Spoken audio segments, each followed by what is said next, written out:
YouTube channel. This is Kuya Potpot Vlog na meron tayong reaction video na gagawin guys. So, mula po ito sa upload video ni Kalingap Edu kung saan ay si Kalingap Edu ay may nadaanan habang papunta siya para mag-scout, no? Magkapatid po na, nangunguha ng talbos ng kamote sa tabing kalsada guys. So, at siyempre bago tayo magsimula ay mag-shoutout po muna tayo.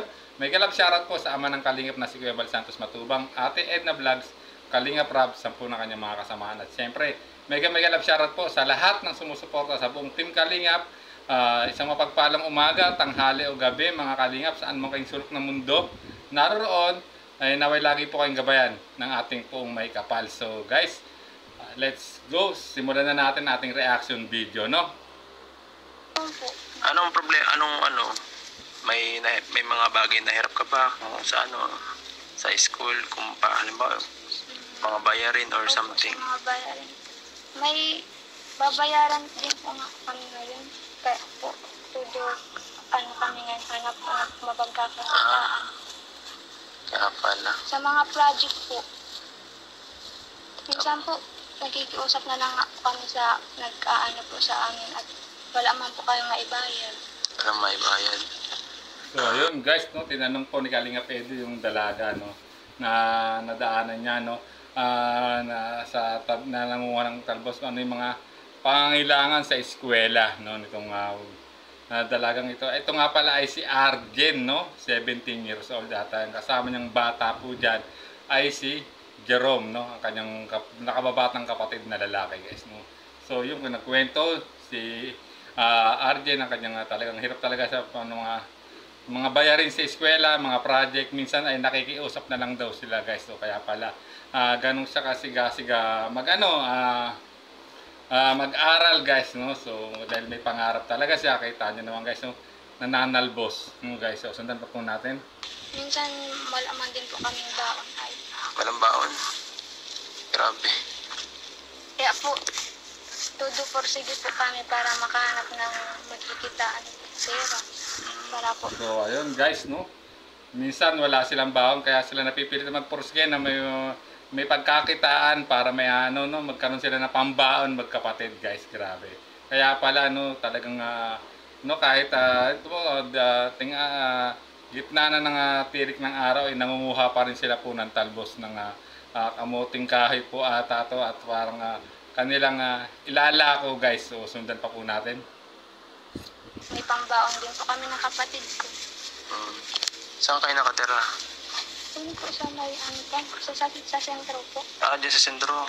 Tapos doon ka sa pambuhan, nag-eskwela. May kalayuan yun. So ayun guys, no, tinanong ni Kalingap Edu kung saan sila nakatira at doon lang daw sa may sentro. At nag-aaral si Arjen sa may pambuhan. So medyo may kalayuan yung kay Kalingap Edu. So guys, talaga namang grabe. So sundan pa po natin, no, ang pakipag-usap, no, ditong sa biglang scout po ni Kalingap Edu sa magkapatid kung saan nadaanan niya na nangunguha ng talbos, no. So guys, sundan pa po natin. Layo nga po. Pag walang baon, balikan. Minsan po minsan nagising din po kami ng maaga pa. Alas 3 pa lang po. Nag-aasikaso na po kami ng para po. Wow, grabe guys ha. Pag walang baon, no, gigising sila ng bandang alas 3 na madaling araw, maggagayak na sila. It means guys, maggagayak sila ng maaga kasi magsisimula na sila maglakad papuntong paaralan guys. Grabe naman ang talagang struggle na magkapatid na to guys, no. Lalo na ito ni Arjen guys, no. Talaga kaya pala siya nagpupursige, no, na magkaroon ng pagkakitaan dahil nga hirap na hirap sa pambaon niya guys. So sundan pa po natin. Pagpapunta po ng eskwelahan po. Minsan po nakikiusap na lang din po ako sa mga nagdadaan pong sasakyan na pwede pong makisakay po at wala man din po kaming maibayad. Kahit nga po baon, hindi na po kami nakaano. So ayan guys, grabe. Minsan, no, sa mga habang naglalakad sila at nadadaanan sila ng sasakyan ay pinapara nila ito at nakikiusap kung pwede silang sumakay kung din way nila, no, nung sasakyan papuntang pambuhan ay nakikisabay sila para hindi nga naman kasi totally mapagod, although medyo delikado rin po talaga yung gano'n. Siyempre hindi mo kakilala, no, yung makiki-hitch, no, ika nga hitch hike hitchhike, no, kung tawagin yun, yung makikisabay guys. So sundan pa po natin. Po, nasa gilid lang po ako niyan. Sa gilid ko. So guys, no, pag recess, break time guys, no, wala silang baon, nasa gilid lang daw sila. Grabe yung pagtitiis nitong dalagang si Arjen guys, no, at talaga naman grabe. At talagang grabe yung yung struggle niya, pagtitiis niya guys, no, talagang sa hirap nga naman ng buhay talaga, no, pero talaga nagtsatsaga siya kasi may pangarap siya guys, no, kahit wala siyang baon, basta makapasok siya sa eskwelahan, no, talagang naging priority niya pa rin ang pag-aaral kahit paano, no, sa kabila ng sitwasyon na kanilang pamumuhay guys. So sundan pa po natin. Kaya pala medyo namamayat ka. Yun, napansin, no, ni Kalinga Edu na kaya ginagawang sakripisyo ni Arjen kaya pala daw namamayat itong dalaga, no guys, no. May tsura pa naman si Arjen guys, no. Ang ganda ng killer ngiti niya guys, parang there's someone remind of me, no guys. So sundan pa po natin. Okay.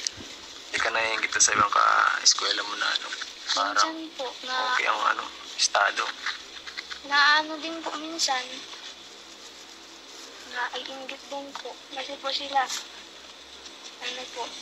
minsan po, nabibili po nila yung mga gusto nila. Kami po, hindi po, pa po kami sarili namin kayod po para po maibili yung mga pangangailangan po namin.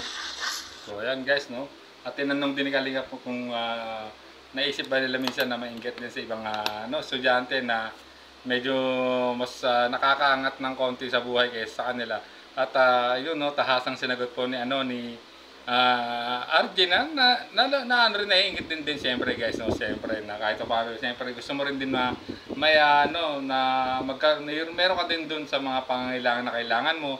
Kaya lang sila bago sila magkaroon nun guys, no, maghahanap mo sila ng pagkakakitaan para makamit nila yung pangangailangan gusto nila guys. So sundan pa po natin ang pakipag-usap po ni Kalinga Edu dito sa magkapatid, lalo na rito kay Arjen guys, no. Doon na lang kayo sa basta masustentuhan yung pangangailangan nyo nyo. Ito, di bale, nakita ko kayo sa at dahil dyan maabot tayo ng tulong sa inyong dalawa. Sa inyong pamilya na rin, kasi bigay mo na lang ito kay mama mo. At ibudgetin nyo na lang din ito yan, Arjen, ito ibibigay ko muna sa inyo itong konting tulong galing sa ating channel.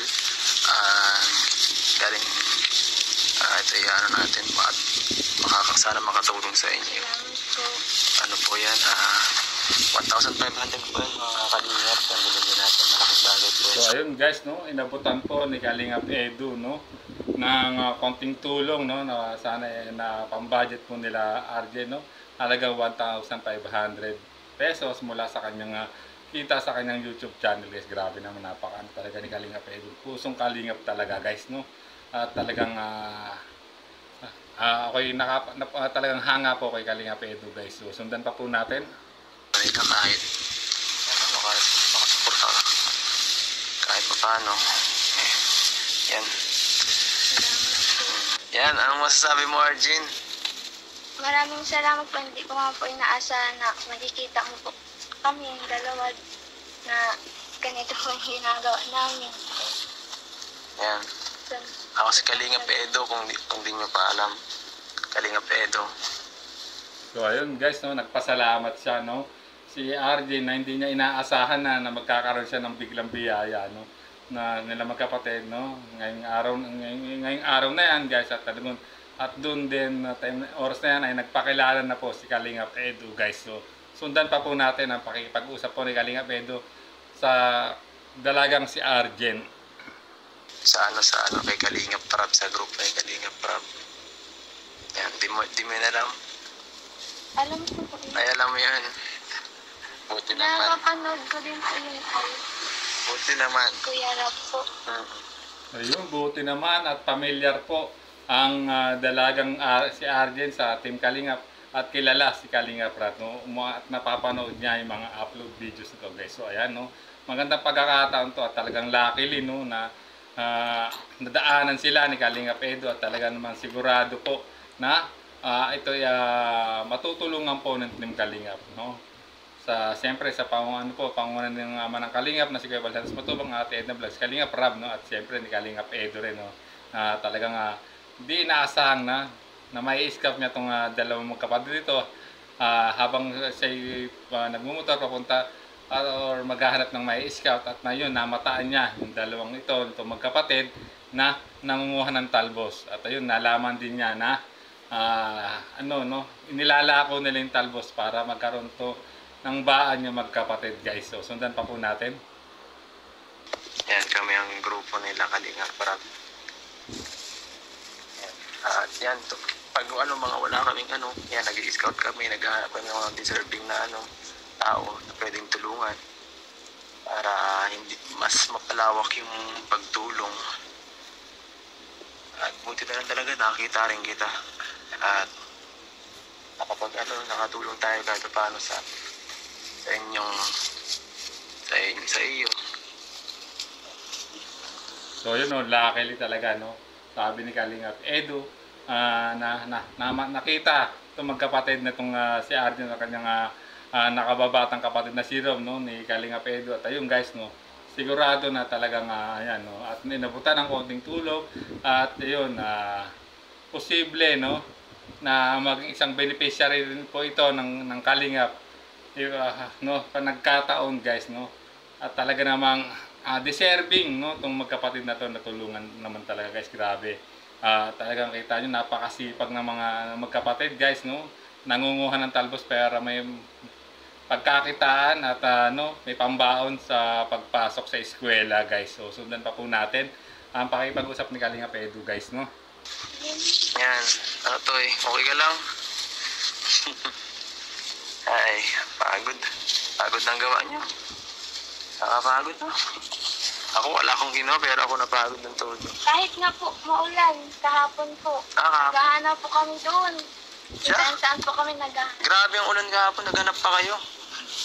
Mahirap ang... Anong oras kayo naghanap? Nagsimula po kami mga 1 po. Tapos nakauwi na po kami mga 4. Grabe guys, no. Ayun, nabanggit pa ni Arjen, no. Kahapon nanguha din sila kahit masama ang panahon, kahit malakas ang ulan, ginawa pa rin nila kasi nga kailangan nila may pagkakitaan kasi talagang kinakapos talaga sila sa budget guys, no. So talagang nagulat si Kalingap Edu at talagang napahanga na rin kasi guys, no, kahit na maulan talagang pa rin itong magkapatid, porsigido pa rin nanguha ng talbos na kanilang ibibenta, no guys. So sundan pa po natin. Dito kami doon. Sabay binta namin din po yun at kulang nga din po sa oras at siyempre po lulutuin pa po nila kung sakali pa po bibili.